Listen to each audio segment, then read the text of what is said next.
तो hi everybody, आज के वीडियो में ना हम क्लास 12 के एडीएस के जो यूनिट्स है ना उसके सारे फॉर्मूलाज को यहाँ रिवाइज करेंगे और देखेंगे कि उनके फॉर्मूलाज के साथ साथ उनकी जो इक्वेशंस है ना उनकी इक्वेशन के हमारे पास कितने कितने केसेस आ सकते हैं इस वन शॉट वीडियो के अंदर। तो इस पूरी वीडियो के अंदर हम अपने एडीएस के न्यूमेरिकल पोर्शन को ना पूरा रिवाइज कर लेंगे। तो चलिए उसमें ज़्यादा समय ना गवाते हुए वीडियो को स्टार्ट करते हैं। बट वीडियो स्टार्ट करने से पहले अगर आप चैनल पर पहली बार आए हो ना तो चैनल को सब्सक्राइब करना मत भूलिए।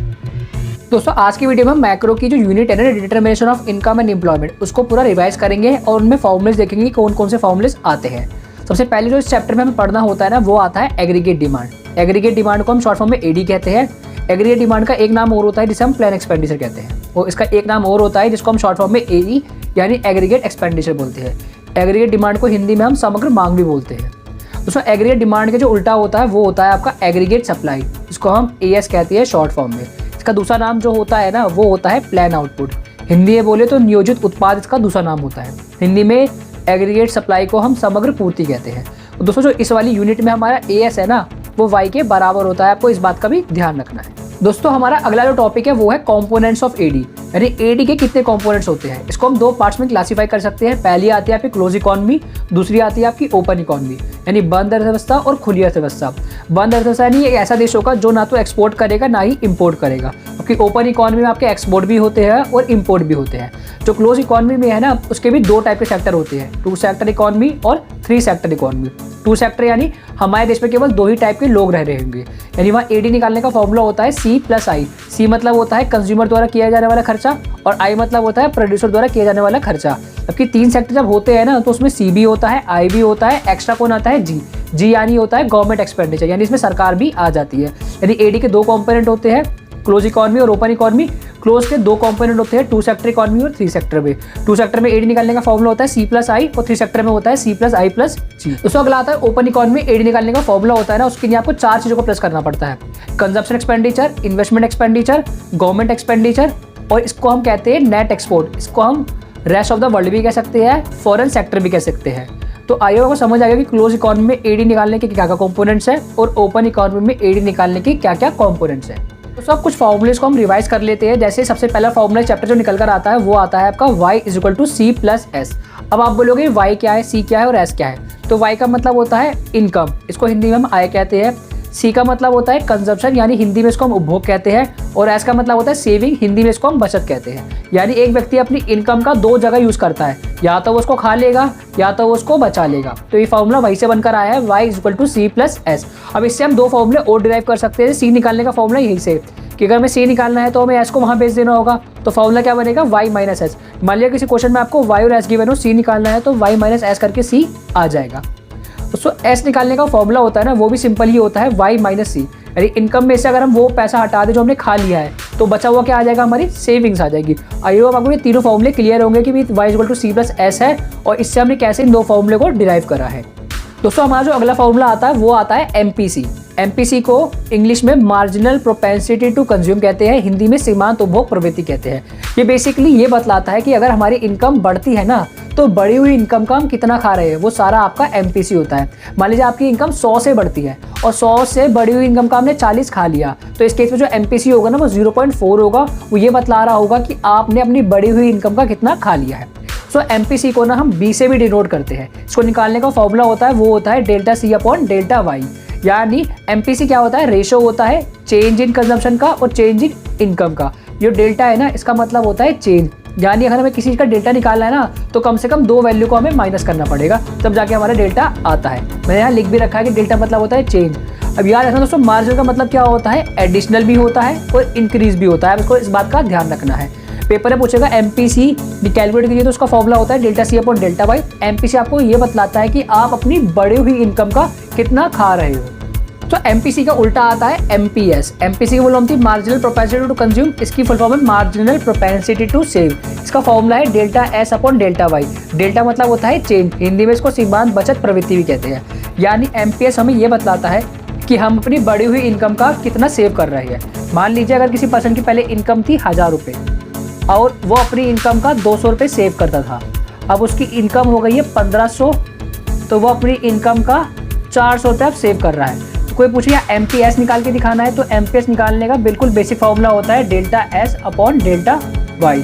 यहाँ अगर आप ΔS लिखोगे तो 400 में 200 गया तो 200 आ गया, और डेल्टा वाई अगर आप देखोगे तो यहाँ 1500 है और 1000 है, तो 1500 में जब 1000 जाएंगे तो आएगा 500। तो इस केस में जो आपका एमपीएस निकल कर आएगा वो आएगा आपका 0.4, यानी इसको अगर मैं परसेंटेज में कन्वर्ट करके बताऊँ तो एमपीएस 40% आ रहा है। इसका मतलब है कि कोई भी व्यक्ति अपनी बढ़ी हुई इनकम का ना 40% बचा रहा है, तो बचा रहा है तो खा कितना रहा होगा 60%, यानी एमपीसी इस केस में 0.6 होगा। अभी हम देखेंगे कि एमपीएस से कैसे हम एमपीसी निकाल सकते हैं और एमपीसी से कैसे हम एमपीएस को फाइंड कर सकते हैं। तो अगला जो टॉपिक है वो है relationship between MPC and MPS. MPC और एमपीएस में जो रिलेशन होता है ना, इन दोनों का सम क्या होता है, हमेशा 1 के बराबर आता है। तो यहाँ से भी हम और फॉर्मुलेस बना सकते हैं कि MPC plus MPS equal to 1। इन क्वेश्चन में अगर हम मान लो एमपीएस गिवन है और एमपीसी नहीं गिवन है, तो एमपीसी निकालने का फॉर्मूला होगा 1 माइनस एमपीएस। अगर किसी क्वेश्चन में आपको एमपीएस निकालना और एमपीसी गिवन है तो फॉर्मूला होगा 1 माइनस एमपीसी। अभी हमने पीछे पढ़ा भी था कि एमपीसी को ना हम बी से भी डिनोट कर सकते हैं।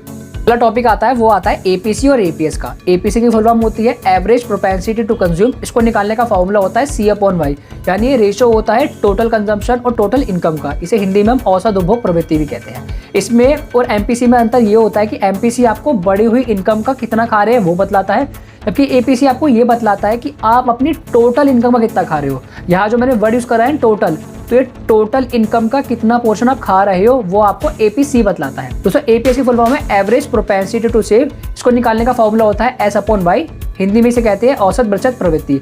ये बेसिकली ये बतलाता है कि आप अपनी टोटल इनकम का कितना बचा रहे हो। दोस्तों जैसे एमपीसी और एमपीएस में रिलेशन होता है ना, ऐसी एपीसी और एपीएस में भी रिलेशन होता है कि इन दोनों का सम हमेशा किसके बराबर आता है, 1 के बराबर आता है। कि मान लीजिए किसी क्वेश्चन में आपको एपीएस पता है और आपको एपीसी निकालना है, तो फॉर्मूला होता है 1 माइनस एपीएस। अगर किसी क्वेश्चन में आपको एपीएस निकालना है और एपीसी पता है तो फॉर्मूला होगा 1 माइनस एपीसी। टॉपिक आता है कंजम्पशन के बारे में। इसको उपभोग कहते हैं और चैप्टर में सी से डिनोट किया जाता है। बेसिकली कंजम्पशन 2 टाइप की होती है, एक होती है ऑटोनॉमस कंजम्पशन, एक होती है इंड्यूस कंजम्पशन। ऑटोनॉमस को हिंदी में कहते हैं स्वायत्त उपभोग, इंड्यूस को कहते हैं प्रेरित उपभोग। ऑटोनॉमस कंजम्पशन को ना हम C से डिनोट करते हैं, आपको इस बात का ध्यान रखना है। ऑटोनॉमस कंजम्पशन वो होती है जो इनकम पर डिपेंड नहीं करती, यानी अगर आपकी इनकम 0 है तब भी आप कुछ ना कुछ खा रहे होगे, तो उस केस में आप जो भी खा रहे होगे ना वो आपकी ऑटोनॉमस कंजम्पशन होती है। आपकी इंड्यूस कंजम्पशन वो होती है जो इनकम पर डिपेंड करती है, यानी अगर आपकी इनकम बढ़ेगी तो ये कंजम्पशन भी बढ़ जाएगी, इनकम घटेगी तो कंजम्पशन भी घट जाएगी। या इनकम और कंजम्पशन में कैसा रिलेशन होता है, पॉजिटिव कह दो या फिर डायरेक्ट रिलेशन कह दो। दोस्तों अगला आता है कि कंजम्पशन इक्वेशन क्या होती है। तो कंजम्पशन की इक्वेशन निकालने का फॉर्मूला होता है C बार यानी ऑटोनॉमस कंजम्पशन प्लस MPCY। आपको इसको याद करना है कि कंजम्पशन की इक्वेशन क्या होती है, C bar plus MPCY। C बार को मैं कह सकता हूँ ये ऑटोनॉमस कंजम्पशन है और MPCY को मैं कह सकता हूँ ये इंड्यूस कंजम्पशन है। इसको लिखने का एक तरीका और हो सकता है कि C बार प्लस BY। अब ये हमें पढ़ा था कि MPC को हम B भी लिख सकते हैं। दोस्तों आपको एक चीज़ और याद रखनी है कि इसको लिखने का तरीका ऐसे भी हो सकता है कि C is equal to C bar plus 1 minus MPS। अभी हमने पढ़ा था कि 1 माइनस MPS करके हमारा MPC आ जाता है, तो और ब्रैकेट में Y। तो इसको हम 3 तरीकों से लिख सकते हैं, आपको इस बात का ध्यान रखना है। दोस्तों एक छोटा सा क्वेश्चन पेपर में कभी कभी MCQ में पूछ लिया जाता है कि स्लोप ऑफ C फंक्शन क्या है। तो आपको याद रखना है स्लोप ऑफ C फंक्शन क्या होता है, आपका MPC होता है। और MPC को हम 1 माइनस MPS भी लिख सकते हैं, या फिर मैं कह सकता हूँ 1 minus slope of S function. अभी हम इसके बारे में बात करेंगे कि स्लोप ऑफ S फंक्शन क्या होता है। जैसे slope of C function MPC होता है ना, ठीक उसी तरीके से स्लोप ऑफ S फंक्शन आपका MPS होता है। आई होप आपको समझ आ गया बेसिकली कि C फंक्शन में हमने क्या क्या पढ़ा और उसकी क्या क्या इक्वेशन हमारे पास आ सकती है, और एक MCQ भी जान लिया कि जो पेपर के लिए मोस्ट इंपॉर्टेंट है। दोस्तों हमारा अगला टॉपिक आता है सेविंग। इसको हम कहते हैं बचत, इसको हम S से डिनोट करते हैं। तो सेविंग भी 2 तरीके से होती है, एक होती है ऑटोनॉमस सेविंग, एक होती है इंड्यूस सेविंग। ऑटोनॉमस सेविंग को ना हम माइनस S बार से डिनोट करते हैं। ये आपकी वो सेविंग होती होगी जो इनकम पर डिपेंड नहीं करती है। इनकम 0 हो या इनकम कुछ भी हो तो आप तब भी कुछ ना कुछ पैसा सेव करते हो, यानी वो सेविंग है। एक तरीके से मैं ये कह सकता हूँ कि सेविंग ना होके डिस सेविंग है, कि जब आपकी इनकम 0 होती है तो आप कुछ ना कुछ खा रहे होगे, तो उस केस में जो आपकी सेविंग होगी ना वो क्या होती है, नेगेटिव होती है। इस कारण से मैंने यहाँ क्या लगा रखा है, माइनस का साइन लगा रखा है। उसका अगला आता है इंड्यूस सेविंग। ये आपकी वो सेविंग होती है जो इनकम पर डिपेंड करती है। इनकम बढ़ने पर ये बढ़ जाती है और इनकम घटने पर ये घट जाती है। तो यहाँ भी Y और S में कैसा रिलेशन आ गया, पॉजिटिव और डायरेक्ट रिलेशन आ गया। तो जैसे C फंक्शन की इक्वेशन होती है ना, ठीक उसी तरीके से सेविंग फंक्शन की भी इक्वेशन होती है, जो होती है S is equal to minus S bar plus MPSY। अब इसको अलग अलग तरीके से पेपर में कैसे दिया सकता है, वो ऐसे भी इसको लिख सकता है कि minus S bar plus 1 minus MPCY। और हमने पढ़ा था 1 माइनस MPC क्या होता है, हमारा MPSE होता है। तो इसको हम ऐसे भी लिख सकते हैं, या फिर दूसरा तरीका ये हो सकता है minus S bar plus 1 minus BY। 1 minus B का मतलब क्या है, 1 माइनस MPC ही है, बट कभी कभी हम MPC को B भी लिख देते हैं। दोस्तों इसका एक तरीका और भी हो सकता है कि S is equal to minus C bar plus MPSY। जैसे स्लोप ऑफ C फंक्शन था, ऐसे ही स्लोप ऑफ S फंक्शन भी होता है, जो होता है आपका MPS। दोस्तों एमपीएस को लिखने का तरीका क्या हो सकता है, 1 माइनस एमपीसी या फिर 1 minus slope of C function. दोस्तों अगली चीज आपको जो याद रखनी है ना कि अगर कहीं भी किसी क्वेश्चन को न्यूमेरिकल में करते वक्त अगर कहीं आपको ये वर्ड गिवन मिल गया ना कि इकोनॉमी इज इन इक्विलिब्रियम, यानी अर्थव्यवस्था क्या है, संतुलन में है, तो आपको इस बात का ध्यान रखना है कि वहाँ AD is equal to AS होगा और S is equal to I होगा। क्वेश्चन बोले या ना बोले आपको इस बात का ध्यान रखना है। तो चैप्टर में जो I होता है ना उसको हम मानते हैं ऑटोनॉमस इन्वेस्टमेंट, यानी स्वायत्त निवेश बोलते हैं। कहीं कहीं उसको I से और कहीं कहीं उसको I बार से भी डिनोट किया जाता है, तो आपको घबराना नहीं है। तो हमने क्या पढ़ा कि जब भी इकोनॉमी इक्विलिब्रियम में होगी तो वहाँ AD is equal to AS होगा और S is equal to I होगा। दोस्तों हमारा अगला टॉपिक आता है इन्वेस्टमेंट मल्टीप्लाई का। इसको हम कहते हैं निवेश गुणांक, इसको हम K से डिनोट करते हैं। तो बेसिकली इन्वेस्टमेंट मल्टीप्लाई बतलाता ये है कि जैसे जैसे देश में इन्वेस्टमेंट होती है ना, ठीक उससे आपके देश के लोगों की इनकम भी क्या होने लग जाती है, बढ़ने लग जाती है। यानी इन्वेस्टमेंट होगी तो इनकम बढ़ेगी, अगर इन्वेस्टमेंट घटेगी ना तो इनकम भी घट जाएगी। दोस्तों K निकालने के ना हमारे पास 3 फॉर्मूले होते हैं। तो K का पहला फॉर्मूला आता है delta Y upon delta I. Delta मतलब होता है चेंज, यानी चेंज इन इनकम और चेंज इन इन्वेस्टमेंट की रेशो होती है। अगला फॉर्मूला आता है 1 अपॉन 1 माइनस एमपीसी, और इसी से ही जो फॉर्मूला डिराइव हुआ है वो है 1 अपॉन एमपीएस। 1 माइनस एमपीसी को हम एमपीएस भी कह सकते हैं। सो एक आधा क्वेश्चन जो एमसीक्यू में पूछ लिया जाता है वो ये है कि K और एमपीसी में कैसा रिलेशन होता है। तो K और एमपीसी में आपका पॉजिटिव रिलेशन होता है, यानी अगर K बढ़ेगा तो एमपीसी भी बढ़ेगा, K घटेगा तो एमपीसी भी घटेगा।